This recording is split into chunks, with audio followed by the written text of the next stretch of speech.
What if I told you that depression is not what you think?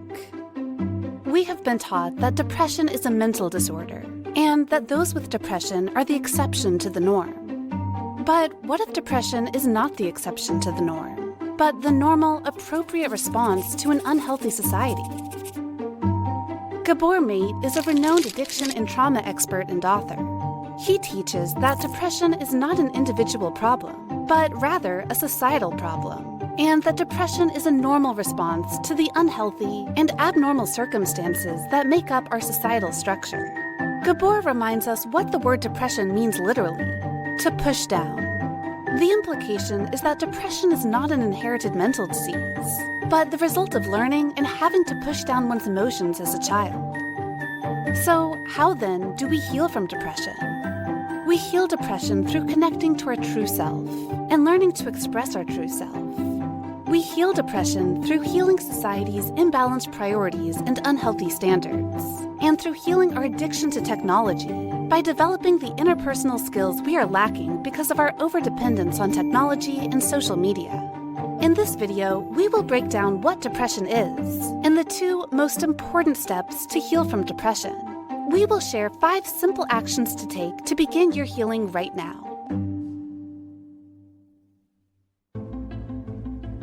Western medicine teaches that there are genetic markers that predispose someone to depression.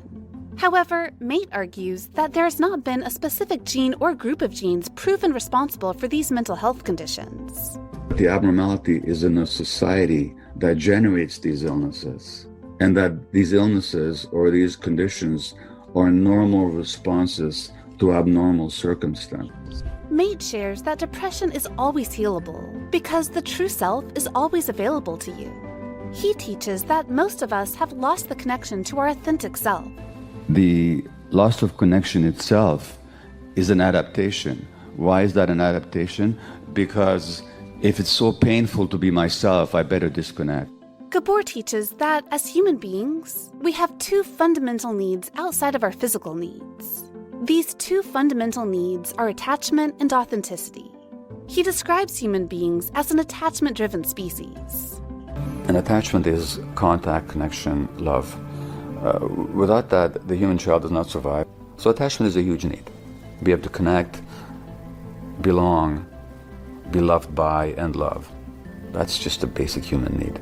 Endorphins in the body's endorphin system help the body to create attachment. When there is stress and trauma present in early development, the endorphin system is disrupted and does not properly develop. When this happens, the baby or toddler creates coping mechanisms to replace the attachment and endorphin system development. One example of an early developmental coping mechanism is thumb sucking to soothe oneself to sleep. The second fundamental need all humans have is the need for authenticity. Authenticity is knowing who we are, being connected to who we are, and acting in a way that is aligned with who we are, based on our own internal guidance system.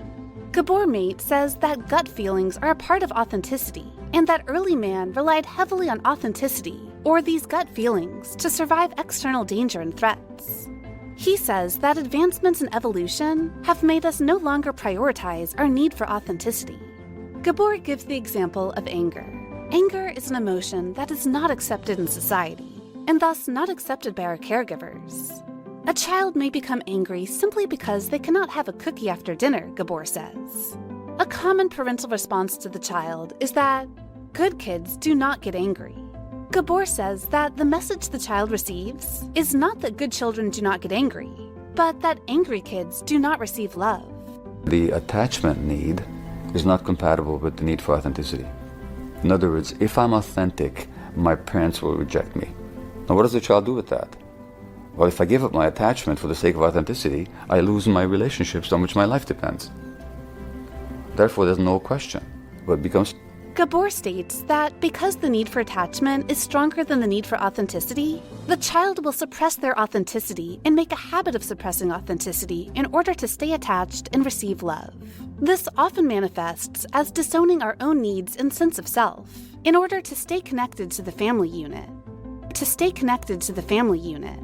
Most people don't consciously realize they've lost connection with themselves. They have become depressed, but don't know what depression really means, and don't realize that they have options to heal from depression outside of medication, if they so choose. We must restore our connection to ourselves, and we must heal society's unhealthy standards. To heal ourselves, we must connect to our true self and express our true self. One tool to connect to our true self is meditation. Meditation is the practice of non-judgmental observation. Using points of focus, including the breath, the environment, and our thoughts, we build the muscle of presence and focus. Meditation is a tool to become aware of our thoughts, our needs, our emotions, preferences, and boundaries. By simply noticing what thoughts and emotions are present, and not resisting them but allowing them, we become experts of understanding, and understanding ourselves on an emotional level. This allows us to recognize and better understand our core values, needs, and desires. Because we hold our emotions somatically, somatic therapy is a powerful tool to connect to ourselves and form safety in our body. Without feeling safe in our own body, it is very difficult to connect to our true self. This is why somatic therapies are a great place to start and may feel less intimidating than other therapy methods. Psychotherapy with a trained counselor or professional can also assist us in creating a safe container to learn and connect to who we really are, and develop skills to authentically connect with others. Having and nurturing our personal interests is critical to feel a sense of purpose and joy. If you do not know what your interests are, you can make it your goal to try out different things, such as art, yoga, dancing, cooking, writing, etc. Start with something you've always been interested in, and allow yourself to pursue this interest for the pure joy it brings you, not for the outcome or what you can produce. We all need interests that we pursue simply because we love them, not to perform or be productive. To heal from depression, we must shift our perspective when it comes to our emotions. We can see our emotions as messengers. Anger is a messenger that a boundary we hold has been crossed, or a need that we have is unmet. Rather than suppressing our anger, we can learn from it and follow it to the source. Anger is usually protecting us from other emotions, such as sadness, powerlessness, or loneliness. By becoming attuned to our anger, we can understand the important messages it brings us in order to meet our unmet needs in healthy ways. We can use the information our emotions are communicating to better understand our needs, boundaries, and preferences, enabling us to live more authentically moving forward. Through the self-awareness we cultivate, we are able to live a life that is in alignment with our needs, desires, preferences, and goals. In doing so, over time, we experience more joy, satisfaction, and well-being as a whole. It is normal to feel both negative and positive emotions. We must have both in order to experience each. Being joyful is a great goal, though it is impossible to feel happy and joyful all the time. Rather than making feeling good all the time our goal, we can use our negative emotions as information. We can also find ways to assist our body and mind to feel our natural best through chemistry. Endorphins are the body's natural opioids. Most simply put, endorphins give a sense of well-being and support a more positive outlook. Spending time in nature, and specifically connecting the soles of the feet to the earth, or earthing, facilitates the natural release of endorphins. Exercise, laughing, meditating, and physical touch are all ways to naturally release endorphins. Humans are social creatures, hardwired for connection. While social media is not inherently bad, it is harmful when we use social media as a replacement for our social and emotional needs. The instant gratification and false sense of connection fostered by social media has created an imbalance biologically and led to higher depression rates in young adults than ever before seen in previous generations. According to Review.org, 47% of Americans consider themselves addicted to their phones. Societally, we have developed a chemical addiction to our phones and social media. Simon Sinek teaches that millennials especially have grown up with artificial connection replacing authentic connection. So much of their relationships exist online. So much of their communication exists over text or direct message that there's a generation, unfortunately, there are too many of them who literally aren't learning the skills of how to talk to people. The ability to form deep, meaningful relationships, the ability to have difficult conversations. We are hyper-focused on the number of likes we receive and how perfect we can appear on social media, and are consequently deprived of the ability and skills needed to connect. Technology addiction is just as dangerous as substance abuse, because it has robbed us of the ability to form meaningful, authentic.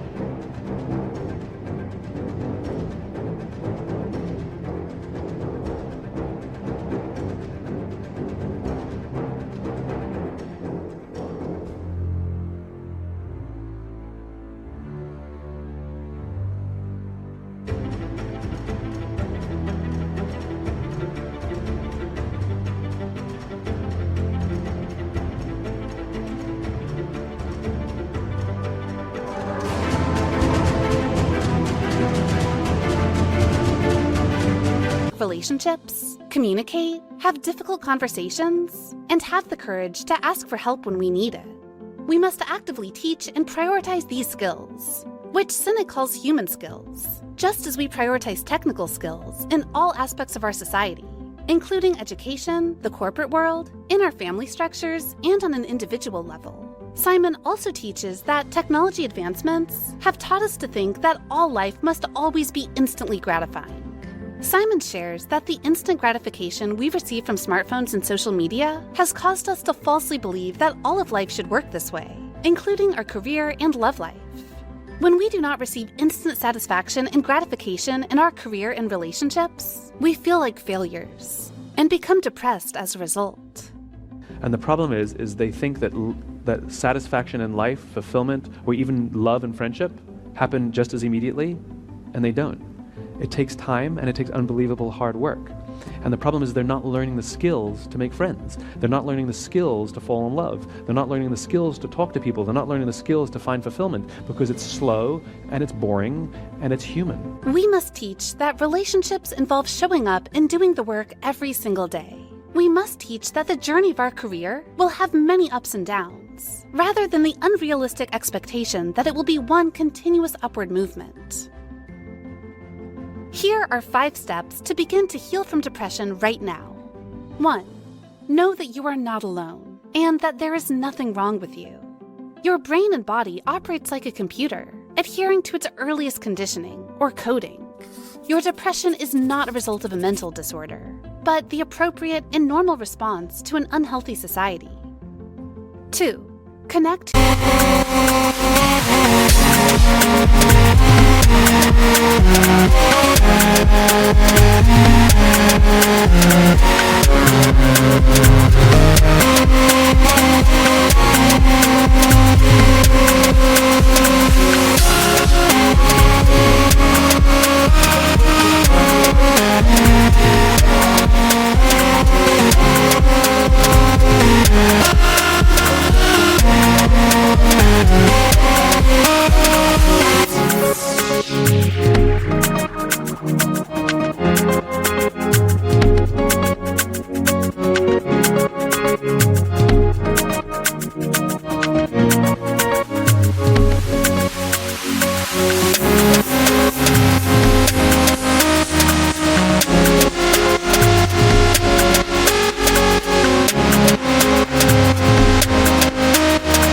True self. Make it your mission to learn who you really are, what you want, and what you believe. 3. Learn how to communicate, express your emotions, have difficult conversations, and express your needs and boundaries in all areas of life. 4. See emotions as messengers, and learn as much as you can from them when they arise. 5. See all parts of life as a journey, not a destination. Give yourself the space and permission to make mistakes, to learn, and change your mind. Remember, your life is in your hands.